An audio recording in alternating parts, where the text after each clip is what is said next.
Тези жени са от Украйна, пристигнали са у нас, тъй като са намерили тук любовта. Макар и съпрузите им да са българи, те почитат своите традиции и ги спазват. Затова и в семействата им празниците се отбелязват двойно, по българският и украинският календар. На 6 януари, освен богоявление, те няма да пропуснат и бъдни вечер.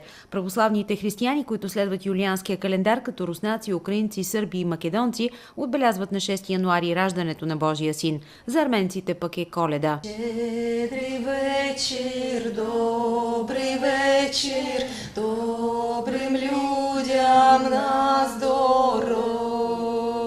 И се пожелава най-доброто да се случва в живота.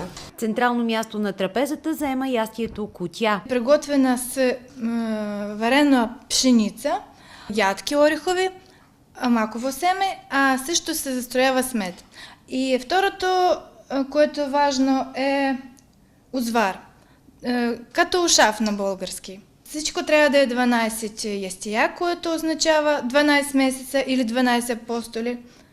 И всички ястия трябва да са постни. Задължително трябва да има вареники с постна плънка, смлян фасул с подправки и риба. Готвя украински и български ядения. И радвам се, че наистина ние имаме възможност да празнуваме повече покрай всички тези прекрасни традиции. Украинците у нас се събират често и заедно отбелязват празниците си. Общността наброява близо 2500 души. Ние добре, че ние събираме се и понякога празнуваме. Много ми хареса да празнувам по 2 пъти. Колко подарка ще получиш от дядо Коледа? 2. И за да бъдат с близките си, които географски са далеч от тях, украинките не пропускат да облекат и типичните си носии, които са и връзката с предците им.